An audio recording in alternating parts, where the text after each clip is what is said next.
The world is changing exponentially. Humanity will see more changes in the next 20 years than it has in the past 300. What we do will change. How we do it, even more so.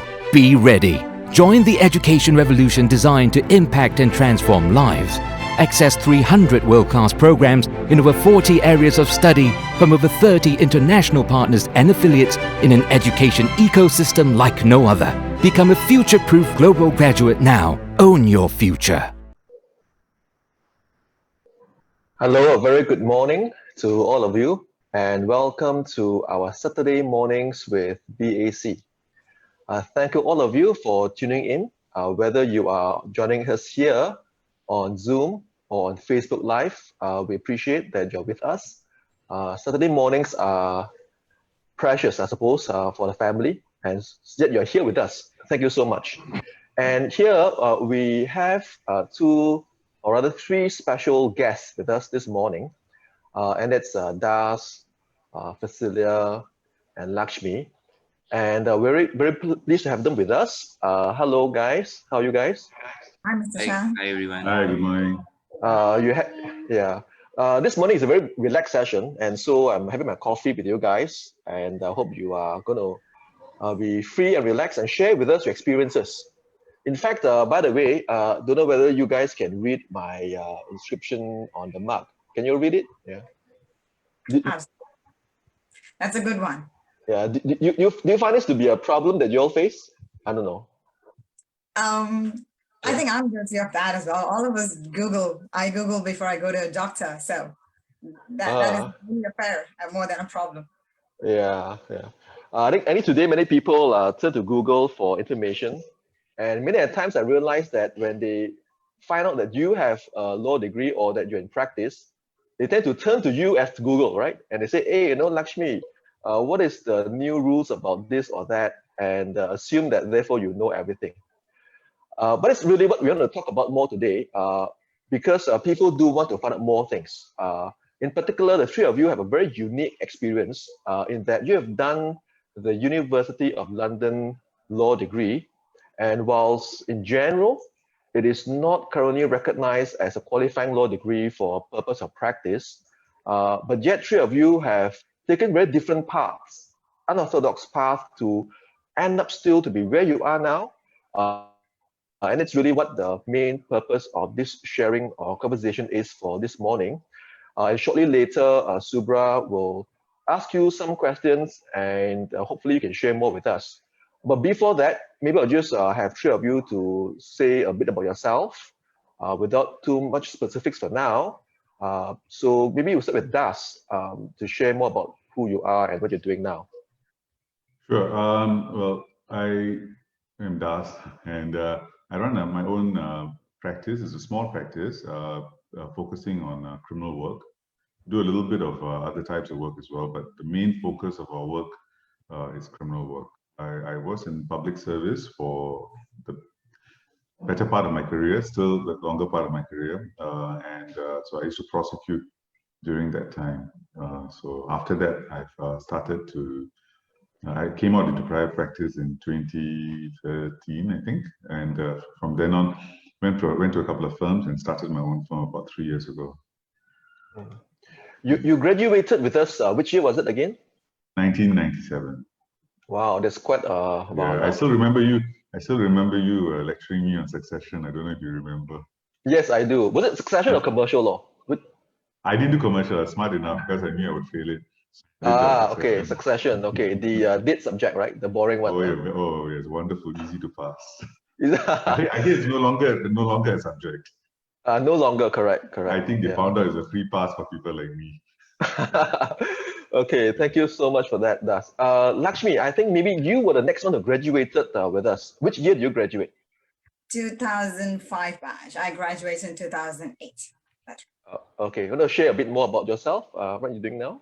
Sure. Well, my name is Lakshmi Rajan for people that I've not met and that I don't know. And I started with uniform service, civil service as well. And I moved on to reading law with ITC in 2005. And I went on to read the BBC, the UK bar, and I returned to Singapore, and I started with private practice for a very short run. And almost immediately after I started, I was seconded to in-housing, and I made much of my legal career in the industry, doing in-housing work with financial sector largely for the past entire decade. Okay, so you are now an in-house legal counsel. That's right. Okay, okay, good. Hi, Priscilla, good morning to you. You, I think, would be slightly later after Lakshmi. Which year did you graduate?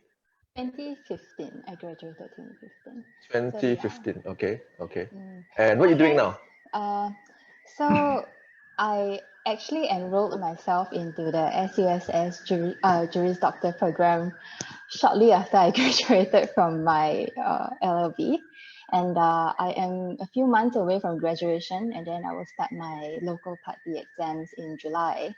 So it has been quite a journey. So I took 3.5 years in UOL, and then another 2.5 years in SUSS. Okay. When you did your degree, was succession still offered as a subject? Did I teach you the subject, or? I did not take succession. I Okay. took company law because Mr. Subra said it would be easier to pass. Ah, that's right. And was it true? I did well. You did well? I Okay, did well. okay. I think both of us, Subra and myself, would have taught you at one time or the other, right? Either in your first year or your subsequent years. Yeah, that's right. It's really great for us to see three of you here online, because it's been quite some years and we never really keep in touch. We do plan to start an alumni, by the way. So I hope that three of you can help us spearhead this alumni thing. Because we have lost touch with so many of you, and it's great to hear success stories like Das, right? Running his own law firm now. You are on route to practice, Cecilia. Lakshmi is a successful in-house counsel. So it's great to hear all your successes. Please stay in touch with us even after today's session, right? We have 1 hour or so and precious time this Saturday morning. I'll just pass the time to Subra, and he has some questions that he would like to ask three of you to share more about your journey in a more specific sense. And the whole idea is that we want to allow for our audience on Zoom and on Facebook Live to understand more of your journey, because it may be that some or more of them are going through a similar pathway or thought process. At the same time, just before Subra comes on, if you're watching us on Zoom, on Facebook, if you have questions to ask, please type in your comments. My colleagues who are moderating the comment and chat sections will consolidate these comments and feedback these to us, and then we will respond to you. We'll try our best to respond to you. If for any reason that we fail to, because of the time limitation, or we by any chance have missed out your comments, rest assured we'll get back to you after the live session this morning.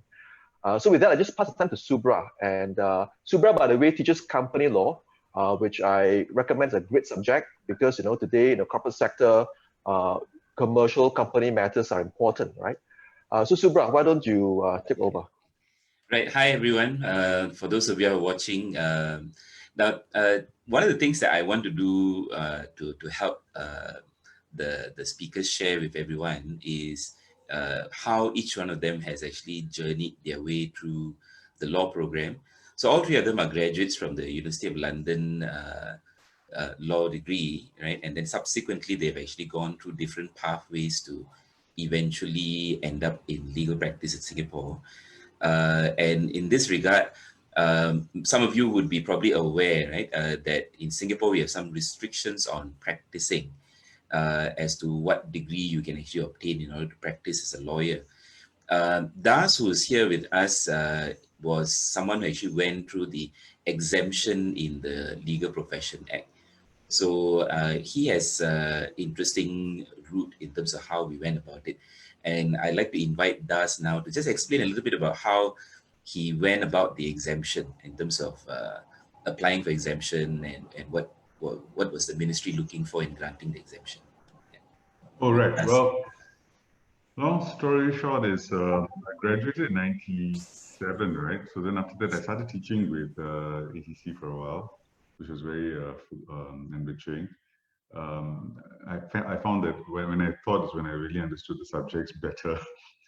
And then I wondered, how did I pass, to begin with, without knowing these things? So anyway, that's a long story. Then I went on to teach at a couple of other private institutions, MDIS, PSB Academy, all the law components, and it was quite enriching. Then I came to Crossroads, and I think that there was an opportunity at SIM, as it was then, and then an opportunity with public service, with Attorney General's Chambers. So I mean, the reason anyone does law, most people who go and take all the trouble to do law is probably they want to stand up in court and argue. And so long story short, I applied for that job. It was a job of assistant public prosecutor. It was a junior role to deputy public prosecutor. I took it on, but I was very glad I did, because I realized that actually on the ground, they sent us off to do all the work that your deputy public prosecutors did. The only difference is that certain types of cases like murder and more serious matters were handled by the DPPs. And so we were there to augment the work of the DPPs by doing prosecutions in the state courts and trials. So that's how it started. So I did loads of trials, more trials I've done in prosecution than I've done in private sector. And it was great fun. And after all those years, I think so just to answer your question, when the time for the exemption came, these are the items I set out, how I had been involved in the practice of law. And so I set out the number of years. I think, if I'm not wrong, all the cases I've done as well, the reported judgments, because naturally there'll be appeals and all that. So they become reported judgments, and so drop them all in, and so got the exemption. So I think generally what they're looking for is a consistent and persistent involvement in the law. But having said that, I think we've moved on from the time of exemptions, because they've opened up a new avenue for people to enter into practice. I wish this was here earlier. I would have started practicing way earlier. Like this young lady over here. So in '97, let's say, if they had this SUSS, I would have started practicing by 2001, 2002. But I had to wait till 2013, which is all right. But I learned a lot as a prosecutor, which is something I really appreciate. Maybe I won't hog the channel, so maybe on to someone else. Maybe I just want to follow up with that, Kalidas. Yes. So this role that you had as a prosecutor, right? Were there many of them in the AG's chambers? Apart from At the height of the things, there were about 20, best of my memory, about 20 of us. Okay. Yeah, it was quite a big bunch of us. Sorry? And these were all those who were not called to the bar. Yeah, they were all. You see, the reason why you can practice in AG's chambers and yet not be called to the bar is prosecutors get what's the word for it? Gazetted. So Parliament passes a gazette to permit a prosecutor to appear in court on behalf of on behalf of the public prosecutor. So you turn up in court, you have audience. You need to have some instrument for audience, right? So an advocate and solicitor will have an instrument to practice. So what instrument does a prosecutor have? He has to be gazetted. So then the gazette is actually a real genuine printout that says, you're authorized to prosecute under these acts and all that. So departmental prosecutors, for example, I was in the National Environment Agency for a short while. So you'll get a very specific gazette saying you can prosecute under the NEA list of statutes. Then recently I did private prosecutions for the Energy Market Authority. They'll give you a list of the EMA list of things that you can prosecute. But when you're a assistant public prosecutor, you can prosecute basically in the name of the public prosecutor generally. So that's how you can actually have audience before the courts.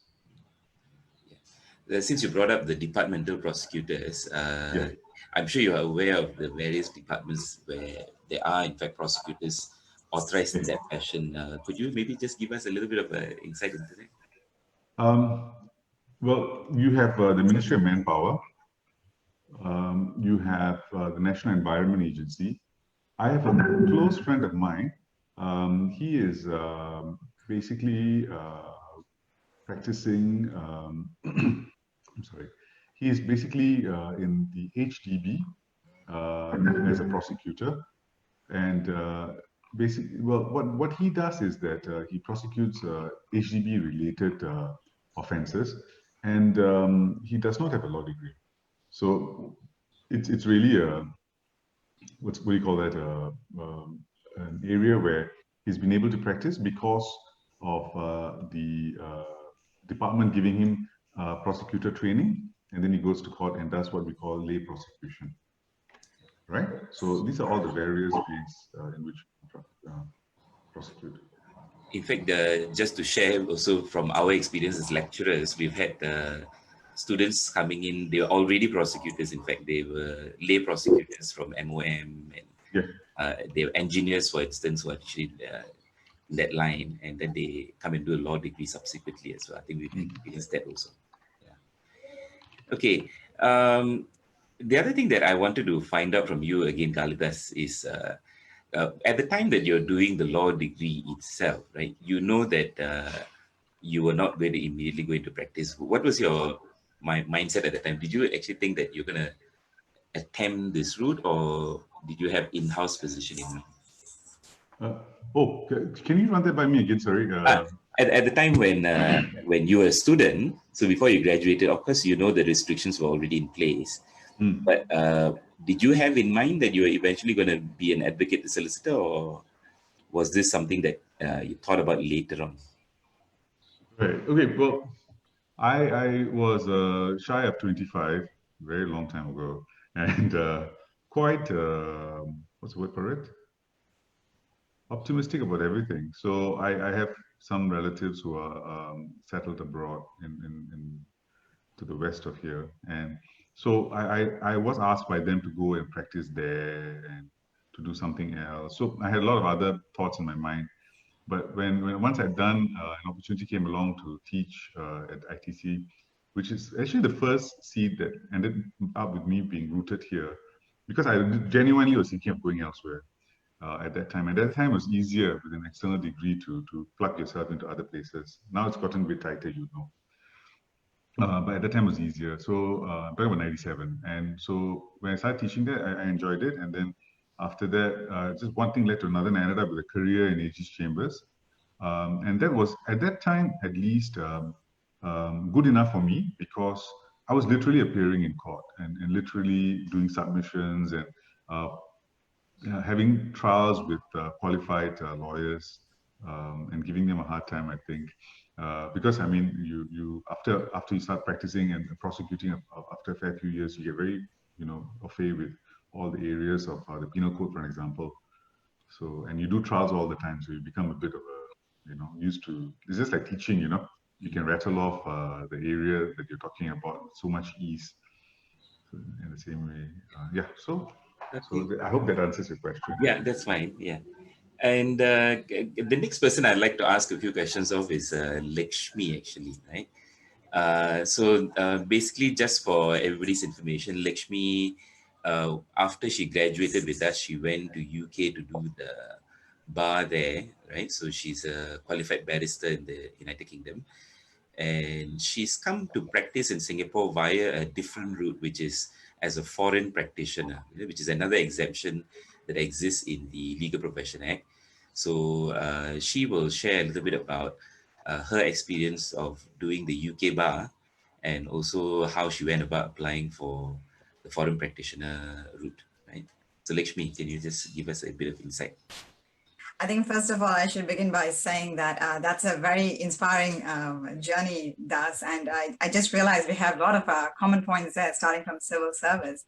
And I think my motivation was largely similar to do law to begin with. I wanted to have an exit plan from hardcore policing, and naturally, a very senior officer suggested that I do a law degree, I pursue a law degree, and perhaps can try and find a role in DPP's office. Clearly, prosecution was the natural progression. So when I started off with that thought, somewhere along the way, I think year 2, I wanted to get out there in the world and figure what else is in store, what else I could do with a law degree. I wanted to get into a law firm to explore my options. I think I quit police force when I wanted to take it a little bit more seriously, when I thought there's future with this.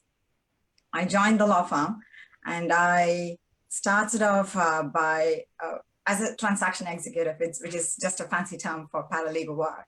So I was supporting lawyers in capital markets and funds practice. And interestingly, both the desks were manned by lawyers with foreign qualifications. They were practicing in the capacity as foreign practitioners, which seemed like a plausible line of thought.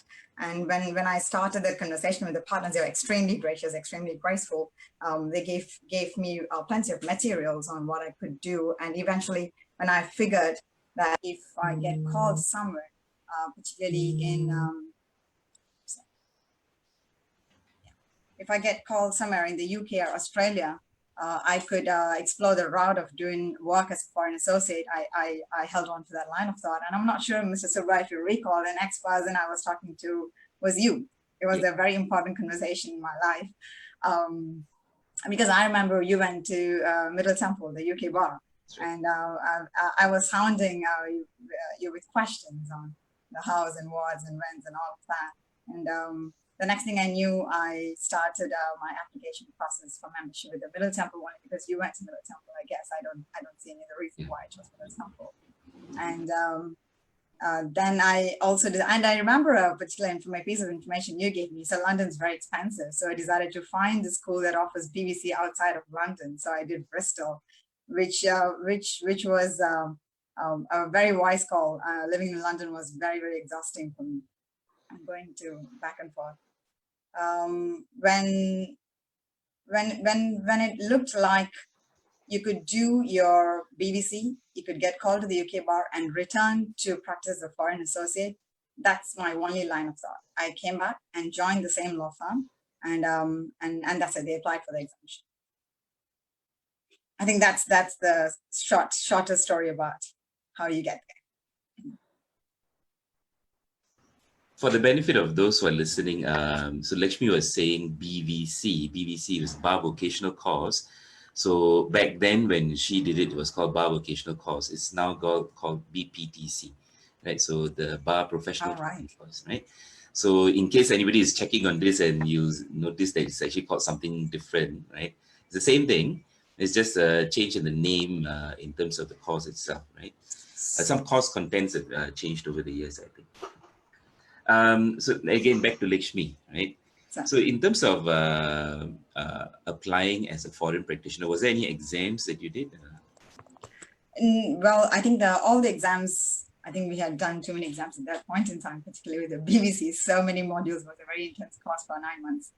All that it took was the BBC and getting called to the bar. And the call to the bar certification was the ticket to the exemption, which was applied by the law firm. I don't recall doing much work in that regard. I just came back and submitted my certificate. It was as easy and quick as that. Yeah. So basically, you need a law firm to assist you in that application, isn't it? Yes, you need a law firm that will invest in you locally. That is true. So as a foreign lawyer, that's what you're called, right? What type of work that you do? Literally everything that comes under the ambit of corporate transaction lawyering. I think that was what appealed to me when I had exposure into the law firm. It is a world on its own, and the spectrum is really wide. I spent a very short time in the law firm. I moved to in-house rather fairly quickly. In the shorter span of time, I saw a huge spectrum of work within the capital markets, private equity, and funds work. It literally encompasses the entire world of transaction lawyering, which is very different from litigation, and it's a whole world on its own. And as most of you would know, Singapore is a trading hub, is a financial hub. A lot of transactions happen. And behind all this transaction, you have a whole set of lawyers taking care of all the legality. There is a plethora of work that you can explore, starting from corporate, capital markets, private equity, funds, real estate, anything and everything you can name it. Yeah. So what actually drove you to then leave the law firm and then go in-house, which is what you actually did then? Oh, that was an easy decision. Actually, when I started back with him, Aviva was a partner firm, a panel firm to a partner law firm as well. So they wanted somebody to help clear the backlog of the work. So there is a very interesting fit and match process. And fortunately, my name came up for the secondment. And my first initial reaction was, what's in-housing? I think back in the day, 10 years back, in-housing wasn't a big deal. It wasn't even something as a career option that was acceptable or acknowledged within the law firm, legal associates space. It's more like building relationship kind of thing that you do go for secondment. They sent me in for a secondment, and well, I discovered the wonderful world of in-housing. When Aviva offered, well, I didn't look back. That's pretty much the thing. But even when I decided to take up the offer, in-house offer, a lot of my friends in the law firm, the legal associates, they said, why would you do it? You have a fantastic career that you can make possible within the law firm. Why would you do this? And well, I think it was a very, very early start. And today, looking back, I'm grateful. That's good. Okay. And I just want to now go on to Cecilia, right? And ask you a few questions about your experience as well. So Cecilia, of course, is the youngest of our, or the most junior of our participants here. And she graduated with us, and she has gone on to join SUSS, not straight away, I think. So she will tell us what she did and what got her to join SUSS, right? So SUSS, of course, if you got a JD from SUSS, you can practice as a lawyer in Singapore. So perhaps Cecilia can just explain your journey. Yeah, so I graduated in 2015, and back then I was a legal executive in a law firm. I thought that, you know, with a law degree, I don't really want to sit in a law firm as a paralegal for, you know, wasting my time. And there's really not much progression as a paralegal as compared to, you know, like a foreign associate like Lakshmi. So with that, I thought maybe I should do a career switch, right? So I applied to a bank, and I actually got into a role in a private bank doing trust work. So I set up trust, I administer, and I manage certain procedures, compliance issues with trusts work. And 1 year in, and I thought, hey, you know, it's not really as exciting as doing work in law firm. You don't really see a lot of action. You don't really help people. It's mostly paper pushing. You're not really affecting lives, which was why I set out to do the law degree in the first place. So then moping around for another year in the private bank, SUSS came up. And during that period of time, I had a few classmates who were actually trying to campaign to have a conversion course with SUSS instead of having us with a first law degree to go through the entire program. But I think that suggestion was taken up by the law review committee, but it wasn't implemented, and it's supposed to be reviewed in the next few years to come following the first batch graduation. So I took a very long time to think about it. You know, like starting another degree is not a small matter. It's 4 more years of education, effort, money, time away from family as well. And my parents are not getting any younger, so I would like to actually spend more time with them and stuff like that. But it came to a point where I realized that if I don't do it now, when will I do it? So I decided to apply for the SUSS degree, and I got in. It's quite different from the UOL LLB, but I must say that the UOL LLB has helped me a lot, because at the get-go, I understood the rigor that's involved, right? I knew what it is like doing the law degree all over again. And in a way, it's nice as well, because I've been seeing quite good grades. So I guess it helps in a way. And also having a different approach helps. The Singapore education is very, they give you the information and you just have to piece it together. You know, that's the very Singaporean way of learning, and through rote learning, you just study and you mark like crazy. With the ULL degree, what I learned was independence.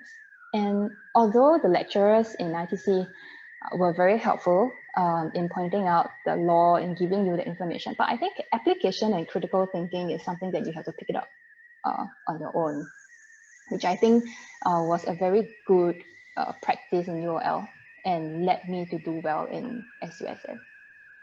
Actually, this is a question I wanted to ask all of you all also. Was there something about doing the UOL degree that you felt encouraged you to think a lot more than, let's say, in our normal education system that we're used to in Singapore? Maybe Kalidas can help us a bit here. Sure. I actually do tell people this as a anecdote of the value of having a legal education.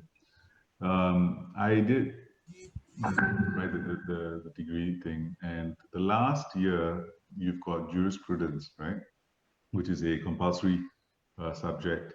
Is it still? Yeah, it is still. Okay, cool. Okay. So I found that when I did juris, I was always also very interested in literature. So I took juris text as an approach from a literature sort of an approach, and it really made me think. While I was doing it, and I thought it was a very wonderful subject. I had the fortune of at least a few lectures from quite a senior juris lecturer who was with the school at that time, but then went on to have Dr. Chung, the late Dr. Chung as well, who was also had a very in-depth knowledge about juris. And it was an amazing journey, learning jurisprudence. And at the end of it, something clicked in my head. It's one of those things where you can't explain, but I started to think a little differently about things. I read. I don't know whether the other two would agree with me. When you read an article or when you see some commentary, you take a double take on it. You don't just take it at face value. And ultimately, I think you're not too lazy to think. Maybe the rigorous exercise of jurisprudence sort of kick-started something, but you're not lazy to think anymore. Because a lot of people just want to be told what to think and told, hey, this is how it is, and and people just go like, oh yeah, that's it. It's a conspiracy theory. All right, and then they just adopt someone else's idea, someone else's thoughts as their own. But I think law enables you to develop your own thoughts, as zany as these thoughts may be on some occasions, but they're your own, and you own them. And I think that's the joy of being human after all, isn't it? To develop your own thoughts, to have your own opinions. So I think the law enables you to do that. And specifically, I say jurisprudence, maybe because that was possibly the only subject I enjoyed in the entire law degree. Yeah, I think it's true that a law degree sort of makes you think and look at things differently in that regard, right? Yeah. In fact, I want to just jump back to an earlier comment that Cecilia made about how she found working in a bank being very dry. Was it right? Paper pushing or something. So if you compare, say, your work experience in the bank and in a law firm, so are you comparing both and thinking that work in a law firm has a bit more meaningful impact to that? Yes, definitely. When I was a paralegal before I got my law degree with UOL, I found that work was very tiring, very demanding, a lot of commitment. I think Das can confirm criminal work, family work requires a lot of emotional discipline. You cannot get too attached. You still have to put in the work and be objective. It took a toll on me, especially since I was working in one of the bigger firms, and the hours were really, really quite torturous. And I got married at that point of time, and my husband was like, hey, if you don't take care of your body, and there's no point in you pushing your career. So I left, and in the bank, it was very different. The working hours were great. I go in at 8:30, official end work time is 5:30, but by 5 o'clock, my boss will say, hey, it's beer o'clock, you go get a beer and then you can leave office at 5:30. And then I thought, So which bank is that? Sorry, is there? Yes, do you have an opening? I would like to put Yeah. It's a US bank. I kind of like the last part, beer o'clock, right? Yeah. It's a US bank. Okay. I enjoyed it. Colleagues were great. Work was mundane, to say the least, because sometimes when you are working on something day to day and you realize that, hey, at the end of the day, what are you really doing with your time? And I realized that by setting up trust, yes, I'm leaving a legacy for my clients. By resolving, preventing trust disputes, I'm helping clients save money. By the end of the day, it's mainly really paper pushing. There were great career advancements though. Like a lot of my colleagues go on to do executive managerial roles, which is quite inspiring for a lot of people, because to rise up the ranks in banks takes a lot of effort as well. But I think for me, it's really with the amount of time, if I can affect somebody's lives directly, it would really give me a sense of satisfaction. So that's why I decided that, okay, I want to do more. I want to bring my knowledge, the things that I can do, even it's something as simple as drafting legal research. You don't underestimate the power of a very simple research. It might change a person's life. So I'm not, I don't believe that a law degree makes you a hero. You can do everything, you can change a person's life. But I think with this small little things, small little steps, small little work,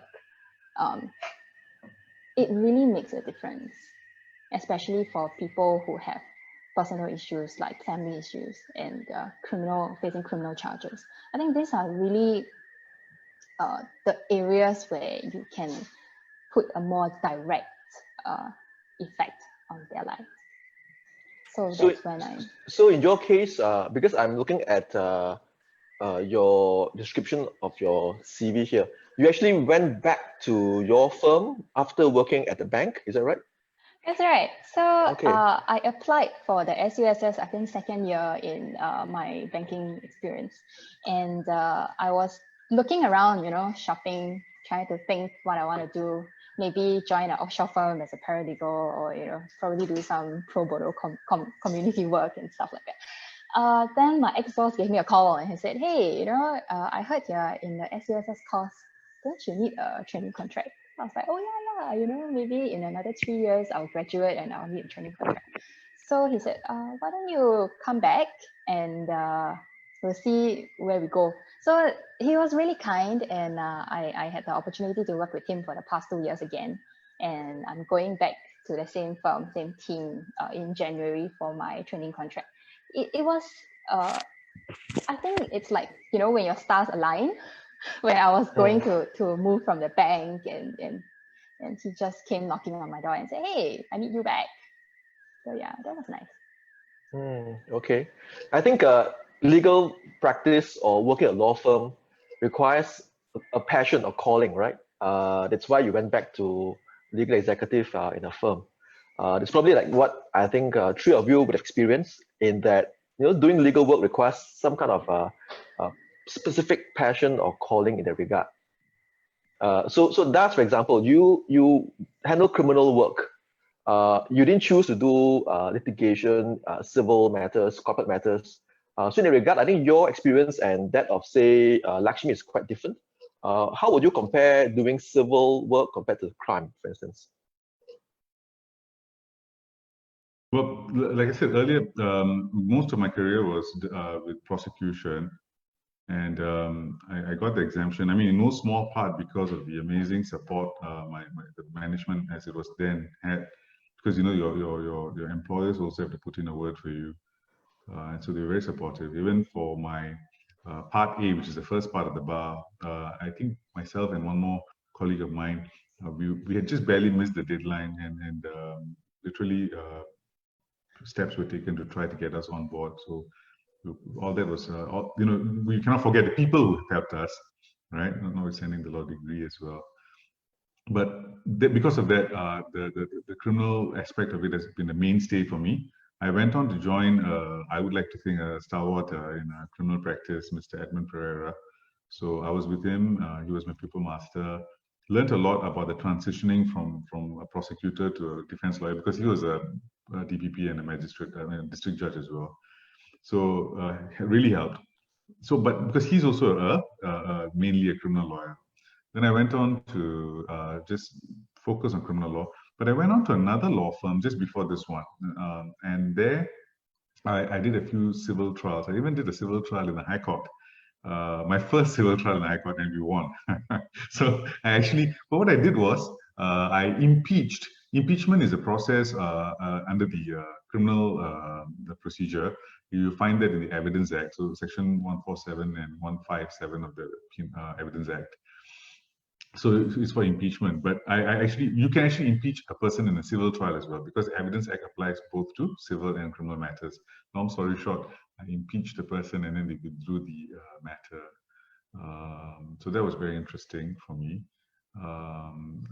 And after that, I also did another civil matter involving something quite technical, and that too also went quite well and was very enjoyable. But so for me, what I find is that I focus on criminal law because the criminal law largely has a lot of room for you to do oral advocacy, for you to cross-examine, etc. So those are actually things which I enjoy personally, which is why a lot of the time I don't feel like I'm doing any work at all. That's the truth.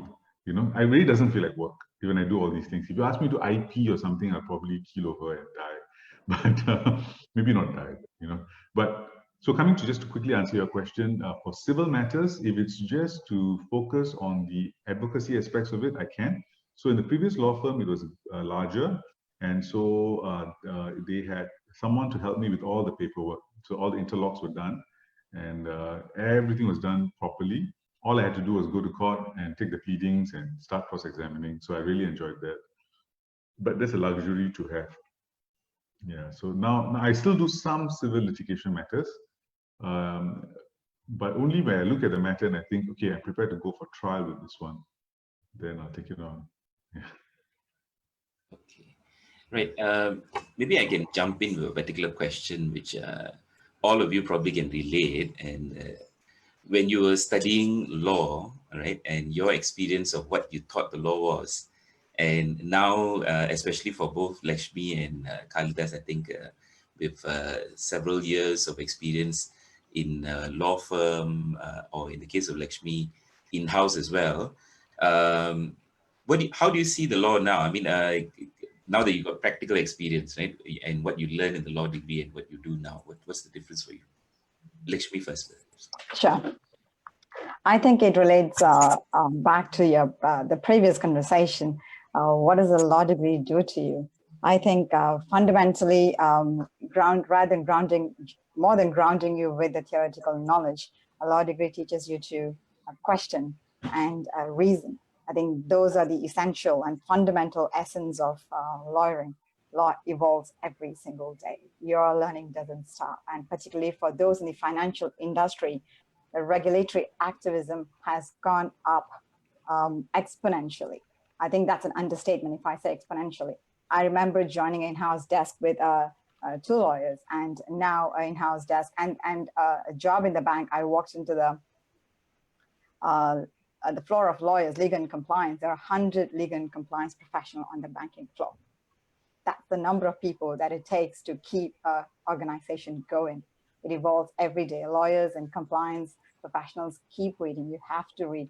The relevance of what you read stays good for your examination. After that, you have to take forward your skill set of questioning, learning, and reasoning to your profession.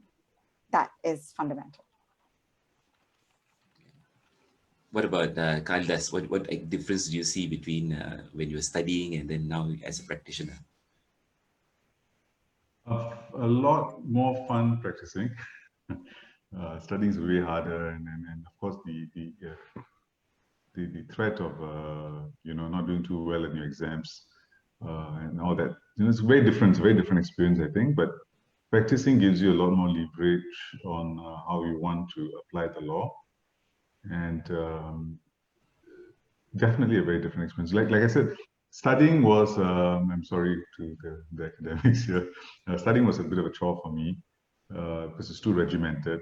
I'm a bit of a wild child, so practice works for me. Go to court, take on the challenge. Sometimes, if let's say the opponent is very difficult, some practitioner might go like, "Oh, that's a chore," you know. But for me, it's like, "Oh, you're difficult, wonderful, let's do it," you know. And I enjoy it, you know. At the end of it, I tell them, "Oh, that was good fun," and then they look at me like I'm from another planet. But when you really enjoy arguing matters out, and you don't take it personally, like what he said, don't get it into your emotions and into your head and into your ego, I think it becomes a very joyful experience. So for me, at least, practicing has become more fun. And I'm quite thankful for the opportunity. Of course, the opportunity would not have been there if I hadn't done a law degree. Just a short story, if I can, as you know, older people tend to, right? This who doesn't like a story, right? So I've got a close friend. I shan't name him. And around the time I started doing the law degree, I was in the army at that time, and so was he. I kept telling him to do the degree with me, but he was saying, "Oh, but can't practice, you know." And there was a lot of talk already, you know. It was all over the papers. That was the time when this whole thing exploded. What? So he was saying, "Don't lah, no need, you know, you can't practice and all that." So I had quite a lot of naysayer friends as well. But I plodded on because I thought, look, you know, you've got to do it. Like you started it, you might as well finish it, and it's not cheap. And it's not as if an option of going overseas, you know. So I was financially not from a well-off background anyway. So I thought, look, I'll just do this. So long story short is that at the end of the day, I think my this close friend of mine has now since regretted not having joined me on the bandwagon then. Even after that, I think, you know, in my once I was in AGC prosecuting, I did tell him also, why don't you consider doing it? At that time, also, he was saying, no, law, you know, can't. If he had done it then, he would have been able to get onto AGC as a prosecutor because they were recruiting till about 2007, 2008, and even 9, I think. So I think it's been a good experience. Maybe, like I said, I won't hog this. Someone else maybe. I think part of the reasons why people don't want to do the UL law degree is, as you said, right, the perception that, you know, why do it? I can't practice. But yet, three of you are obviously successful testaments of how plodding on, as you said, had led you somewhere, right? And both of you, Lakshmi and Das, in practice, and Priscilla on the way. But I think the other concern that many students have is, especially if they are working and then they want to take on additional studies and doing a law degree part-time. They are wondering, can I cope with working and studying part-time? Is it worth it? And three of you, I think, have the experience. So maybe Priscilla, you were working, right, while you were doing the law degree. Maybe you can share more about how that is like, the balance, the struggle. Was it easy? Can you share a bit about that? Before I answer your question, I'd just like to go a little bit backwards to what Das was saying earlier and what Lakshmi was saying about what the law degree does for you, right? I think as a paralegal, before I graduated with the LLB, I actually did the diploma, the first 4 modules, and then I see a difference in the sense that, you know, the quality of the research and the quality of the drafting, and also because of the difference in the way I start to think, I tend to get a little bit more work, from drafting simple letters, managing pleadings, to discussing with the lawyers the case theories, presenting arguments, internal arguments with bosses and clients, you know, brainstorming how to solve a problem. Essentially, dispute resolution work is about problem solving. And I think that the law degree has equipped me well, and there were plenty of opportunities out there, even like capital markets like Lakshmi, or banking compliance, as well as, in fact, the banking team in the firm that I was working with had offered me a position with a pay raise, but it just really wasn't what I wanted to do. So back to your question about working and studying at the same time. I did the UL degree part-time, yes. It was quite manageable at first. And then comes you can be honest, you know, be truthful, right? If it's tough, just say it's tough, it's fine. Yeah. It was manageable, attending classes and all that. Honestly, it was manageable. Okay. But the exams were not. So you can go to class and you can just absorb whatever, and it's really up to you how much you want to make out of attending classes. You pay good money for it, you should be there, present in up there. So I think that's something that I observe, where a lot of my classmates go in and be zombies, and then after that I'm just thinking, what's the point? Then come exams, right? It's really quite a lot of commitment. If you want to do well, you have to put in your 110%. If you want to get a mediocre second lower third class degree, you can just cruise by. But what's the point, right? Then I started the SUSS, which is also part-time. And that's different because SUSS requires continuous assessment. So we have weekly assignments for the entire semester, which is like 12 to 13 back-to-back assignments every weekend.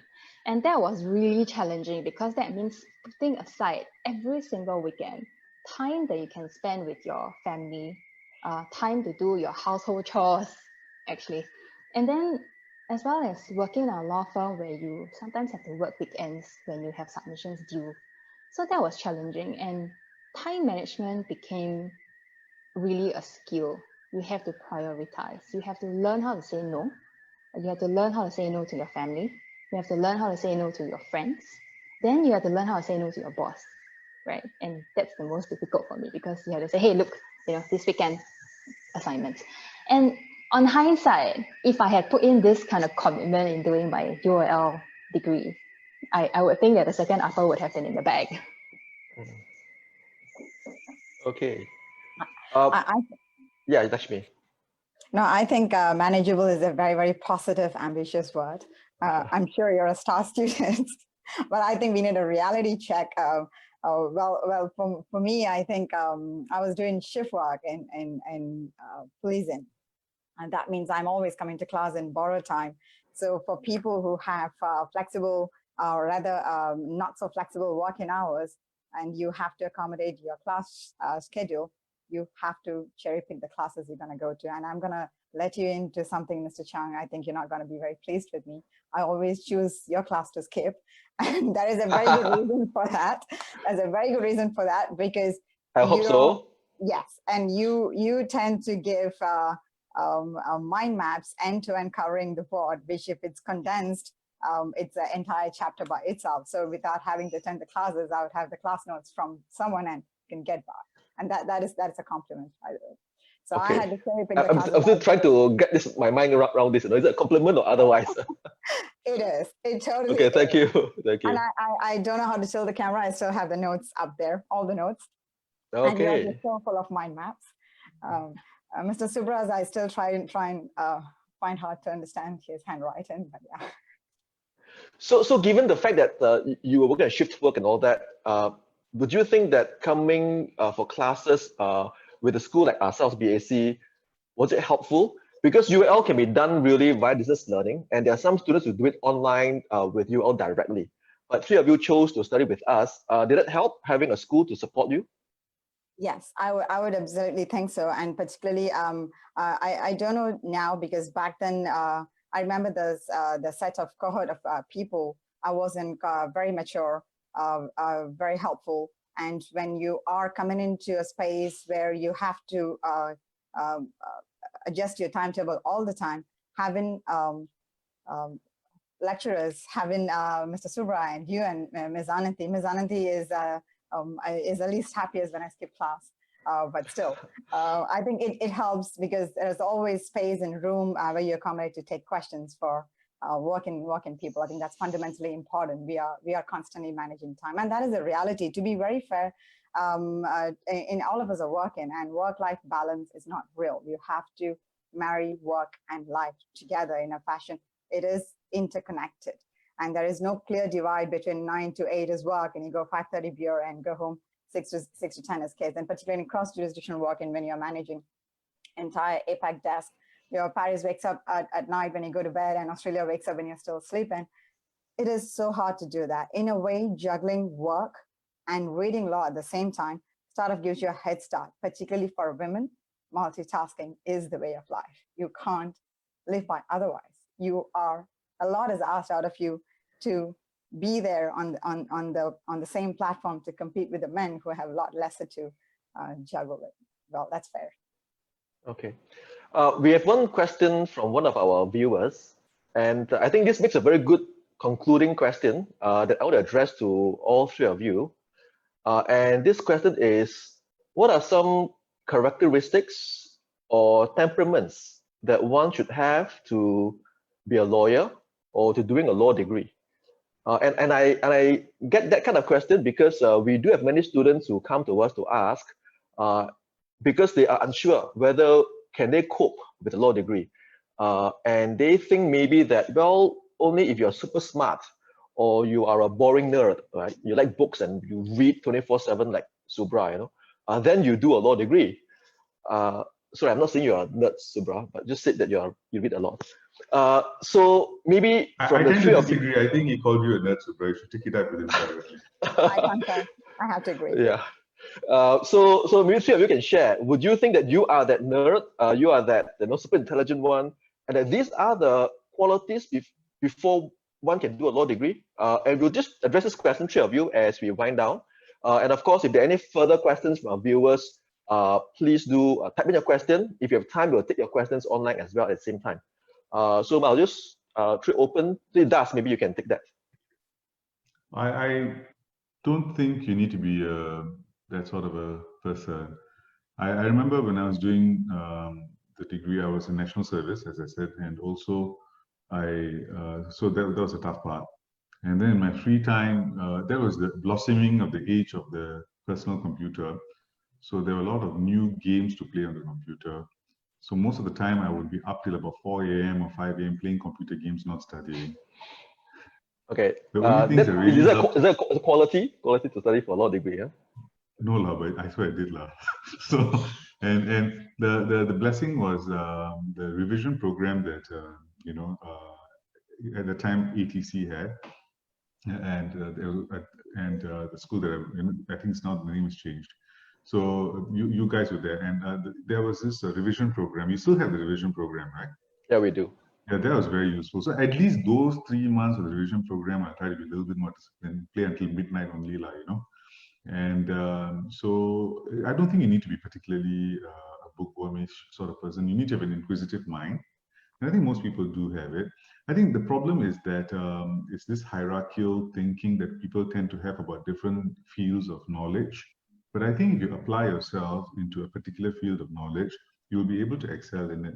So for example, just thinking on top of my head, plumbing may seem like a not so cerebral field of knowledge, but I'm sure it is very difficult if you want to get a qualification and you want to be good at plumbing, for example, or electrical work. So in terms, don't put law away from you because you think it's hierarchically beyond you. I think it's achievable. You just need to apply yourself, give yourself time. And of course, if you have a proper place where you can get training and guidance, I think it can be done. I don't see why not. Okay. I think everyone can do it. Yeah. Okay, good.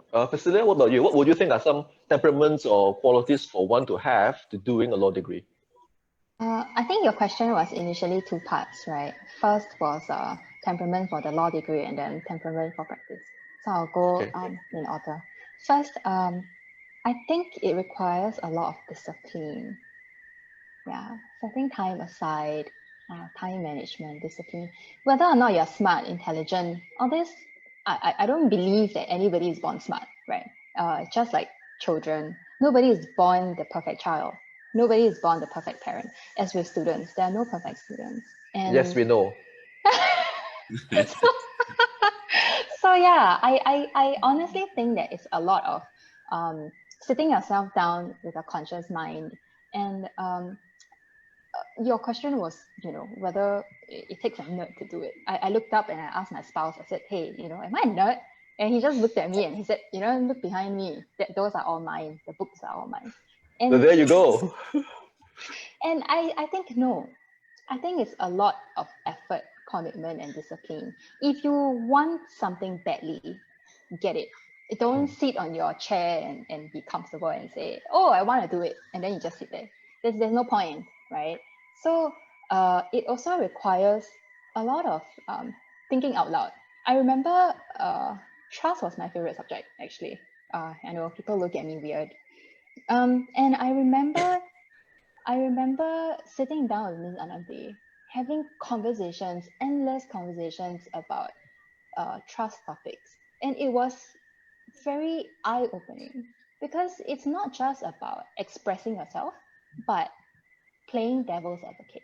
You know, you have to think of the different facets of an issue. And I think that is something that was helpful. And another thing that I think is important is consistency. Consistency is absolutely important. Okay. And then the second question. Oh, I'm hogging the time. The second question was temperament for practice. I think again, discipline, because when you have competing commitments, family, clients, and multiple clients, and these are paying clients with interests, personal interests, especially for criminal work, right? That's where it's a person's liberty that's affected. These competing commitments require very good discipline to say which is more important. And you can't just do what you think is interesting. You have to do it, means you have to do it. And I think that is very important. Ethics, professional ethics is very important, which also includes diligence. And I don't think that a person should be pegged to very high ethical thresholds, but you need to know what you're doing and you need to do it right. Okay, thank you for that. Lakshmi, what about you? Yourself? Well, I think Fazilia has given a comprehensive answer like she would for a legal exam proper. So I have very little room to add there. But as cliched as it might sound, I strongly believe you should never allow anybody to tell you what you can do or what you cannot do. If you want to do it, go for it. You'll always find a way and time to do it. I strongly believe in this. Okay, great. In fact, there's one question that a viewer has typed in for you, Lakshmi, specifically. And that is concerning, I will deal with this question as we wind down. And that is concerning what advice would you give to students who are thinking of studying abroad in the UK? Well, I think that is a great question, because doing a law degree and you have done it for 3 years and you have done it in a certain fashion, year 1, year 2, year 3, you will end up developing a methodology of approaching examination. And that is a very different skill set from approaching barrister's training. It is, if the LLB program is your theoretical training, barrister's training is completely skill-based. Take it as your practical session. You need a very different set of skill set to approach that, or rather you need a very different approach to obtain those skill sets. I will say this specific incident so to put things into perspective. It is a intense course with several modules. One of them is you're learning how to do your opening submissions and trials, closing submissions and cross-examination. And in one of the first 3 months were really hard for me. In one of the initial setup, these classes were facilitated by benches, magistrates, and practitioners proper from Bristol Court. So I thought to ace and impress the mock trial, I should go to a trial and watch them perform. And I did that. I went to one of the days when I had time. I went to the Bristol Court and I hopped all day, room to room, watched all that I could, and I verbatim wrote down all that statements words they said, which were impressive, which I thought were impressive. The next day I appeared before the magistrate who was in the Bristol Court as well. And when I started making the submission, he said, "You were in court yesterday, weren't you?" I said, "Yeah." He said, "I don't want to hear submissions made in my court. I want you to talk to me about your case. It's that as real as it is." BBC gave me the confidence to be myself, to speak my mind and make my case. You're not gonna start making fantastic cases, no. But you will learn, and you need to learn. That is the process. So I will say approach it with an open mind. That is very important. Okay, thank you. I don't think I can add any more to that. It's a perfect way for us to end our session for this morning. So thank you again, Das, Fazilia, Lakshmi, for joining us. It's been wonderful and good to see all of you again. And for our viewers on Zoom, on Facebook Live, again, thank you for joining us. Feel free to contact us if you have any further questions concerning the law degree or concerning the pathways that our graduates have taken. As you know, we are having this Saturday morning session for the next 1 month. So our next session is actually here, as you can see on the screen, where we will showcase some of our other ex-students who have not gone to practice, but in private sector, compliance, shipping, construction, accountancy, audit, different fields. So if you are interested, in fact, you would want to join us so that we can share more with you. It's a series of talks we're having for the next couple of Saturdays. So Saturday mornings with BAC. I'm David. Thank you so much for joining. I'm Subra, and thank you very much for joining. Thank you. Thank you for the Thank you for participation. having me. Okay, Thank you for having me. Okay then, bye-bye. Bye. Bye. Cheers.